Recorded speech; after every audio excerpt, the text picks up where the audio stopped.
Hello, and in this video we will go through the requirements of the Excel Expert Certification exam. I'm Philip Burton of excelinoffice.com. So first of all, why would you want a Microsoft certification? Well, it's okay that you know how to do Excel at an expert level. But isn't it even better if other people say that you can do? I mean, that's great bragging rights, isn't it? But more than that, if you get the official exam certification, you can put this on your CV or resume. So let's say there were two people going for a job or promotion. One of them says, yes, I can do Excel to an expert level. Another says, I can do Excel to an expert level and I've got the official certification to prove it. Out of those two, if you had to shortlist one of them, which one would you do? So I'm not saying it will get you the job, I'm not saying it will get you the promotion, but it might open some doors, and it has for me. So let's have a look. Let's just Google Microsoft Excel certifications. Now the web pages keep changing. It might look a bit like this, or it might look a bit like this. So either way, you will get to the same place eventually. Now there are certifications for Office 2019. They are developing, they're not all out yet. The Excel ones are, so you can go down that route if you want. If you pass 3 associate exams, then these will be the entry-level exams. You'll get the specialist associate. If you go for the higher ones, the expert ones, you'll also be awarded the expert certification. So why am I not too keen on the Office 2019? Because expert at the moment is the highest that you can go. If you go to the 2016 exams, you can get specialist, you can get expert, but you can also get master. Now, master demonstrates you have the deepest level of skills required. And quite frankly, there's very little difference between Excel 2016 and 2019. I know there are some nice things, maps, new stylizing, some nice things being introduced all the time, but quite frankly, 90%, maybe even 99% of things that people commonly use are the same. So what do you have to do to get the master certification? You need to pass 3 expert exams plus another exam. So let's explore the certification. So you need to pass Word expert, Excel expert, PowerPoint. That's not the expert version, and then either Access or Outlook. Again, neither of those are the expert version. They're both at a basic level. So instead of having to do 5 exams, you only have to do 4. Again, given that Microsoft charge for each exam, this turns out to be cheaper. So I think it's cheaper and better. So let's have a look at the Excel Expert certification. So this is 77-728. And you can see the price for the exam is about $100. So you're looking at about $400 for all 4 exams. So what skills are there? Manage workbook options and settings, apply custom. None of this is really very informative. It doesn't tell us what level you really need them. Instead, it's this download exam skills outline. It used to be that this was actually on the page fully, but now you've got to actually click it and download it as a PDF. So let's see what we've got.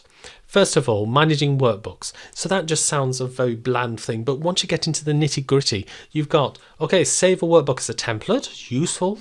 So you'll be able to use a stylized workbook as an introduction for any new workbooks, but then copy macros between workbooks. I wasn't expecting that to be part of manage workbooks. Display hidden tabs. So if I take an example, the developer tab is traditionally a hidden tab. So the quickest way for me to go into it is to go through the QAT, the quick access toolbar, click on more commands and go to customize ribbons. And then you can tick any one of these hidden tabs that you want. So here we have Power Pivot, and we'll see how Power Pivot is useful later on. So I'm just going to get rid of those as I don't really need them right at the moment. So let's see what else there is. Restrict editing. So you're sending a workbook to somebody and you don't want them to completely mess it up. So you might want to protect your formulas. So this is an important section in real life if you're handing it to somebody and you don't want them to investigate necessarily everything or mess things up. So create custom number formats. So we've got a number here which has got 1,000 separator. Suppose we wanted it not to be in units but in thousands. Well, we can do that in the custom format. So we can say I want this to say 0, and then thousands, maybe with a space after it. So now it is 6802 thousands, or maybe I'll put the letter K instead. Suppose I want the comma, no problem. I will put that, and that gives us 6,802K. And similarly, we can do millions. There's lots of hidden number format, date formats, all that things, all in one particular part of the format cells. On my course, I think I dedicate 4 videos to this section. Apply advanced conditional formatting. So for instance, in the not expert level, we've got things about how to do data bars and how to do colouring of data. So if you don't want to do that, suppose you wanted column H to be coloured each time column I says something other than the number 2. Well, that's an advanced version of conditional formatting. So you say new rule, and I'm in H6. So I'm going to say where H6 is not, sorry, where I6 is not equal to 2, I want you to have a particular colour. So this can highlight data in one column based on another column, for example. So going down, we've got advanced formulas. If you know the sum if, average if, count if, and you don't know the sum ifs, average ifs, count ifs, then you will be amazed by how simple they are to use, but how much more powerful they are. Use the vertical lookup function. So suppose I wanted to look up the number 1013 in this list. So maybe I'll put in the headers as well. Well, I can do that very simply. So that gives me the column B. You can also do a more complicated version using the match and the index, more complicated but more versatile. Now you'll also be able to do business intelligence, and this is brilliant if you've not seen it before. So it goes in the data, it's the get and transform data. If you've got an earlier version of Excel, it might be slightly over here, but you'll be able to get data from any particular source and then transform it without it ever getting into Excel, and then do an analysis if you want using the data model. So let's take an example. Here we have got 4 folders with 4 CSVs. In fact, I'm going to move one of them out. So we've now got 3. What I can do is just grab everything from the folder and the subfolders and put it into one combined analysis. So say you had not just 3 files but 300. In the past I've combined 15,000 files. So I'm going to load it and transform it. So this opens up the Power Query window. I'm going to get rid of all of the .inis and just leave the CSVs. I'm then going to expand all of the content. So it's going to load February, January and March.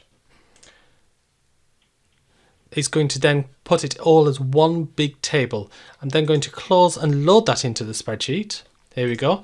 And then when new data comes, as it invariably does, and I'll bring back April into that, I don't have to do anything in the data other than just refresh the query, and there we have April's arrived.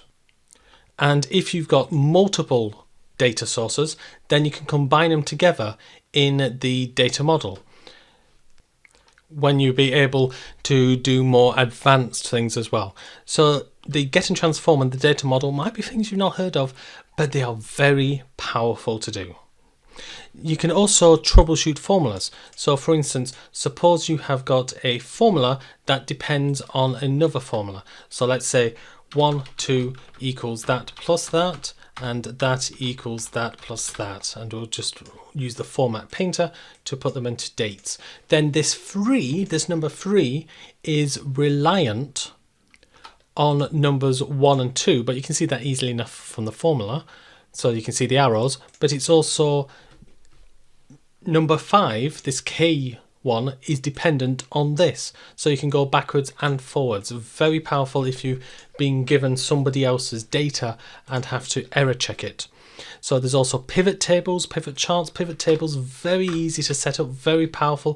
For instance, I've got 3 separate, if I put a filter on, file extensions: M4B, MP3 and WMA. What is the total number of size in all of the file extensions I've got?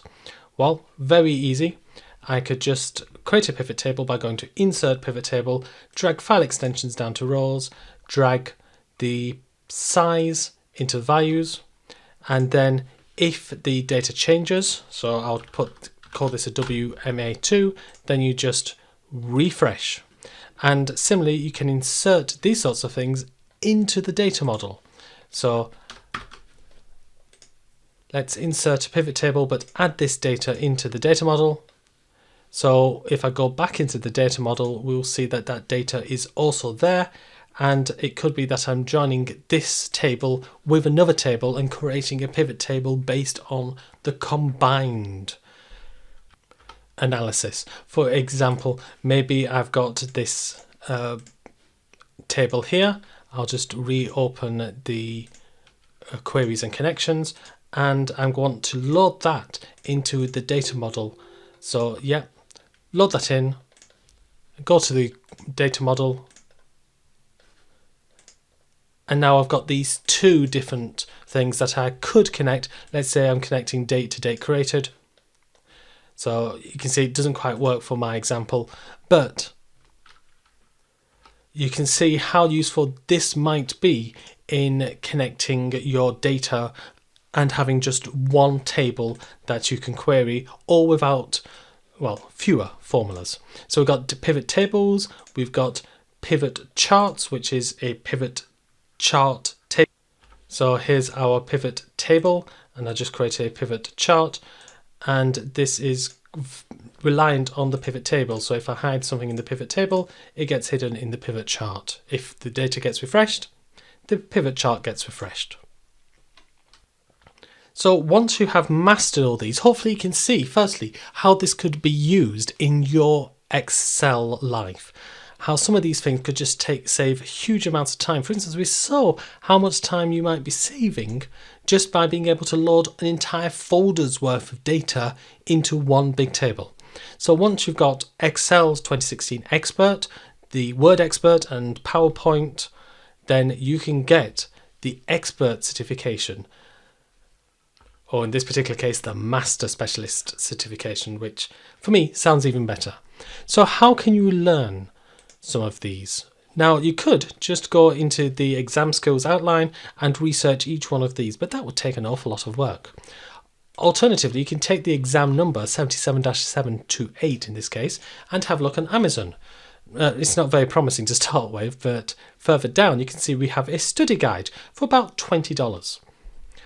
Alternatively, if you prefer videos, I mean, this is a video, I'm assuming you might be interested in videos, then you can look for inspiration from Udemy videos, for example. So for instance, I've got a course on Excel Expert for the PC and one for the Mac.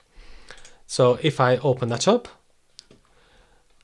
you can see how I've structured it. So whilst I don't like this being the way to learn, for instance, copy macros between workbooks is the second item. No way. I would put that much later. And you can see in my course, I have put it in right near the end, Visual Basic for applications.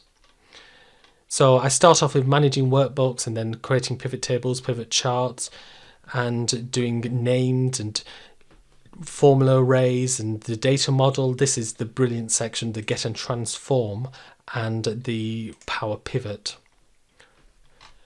And that's the order that I do things.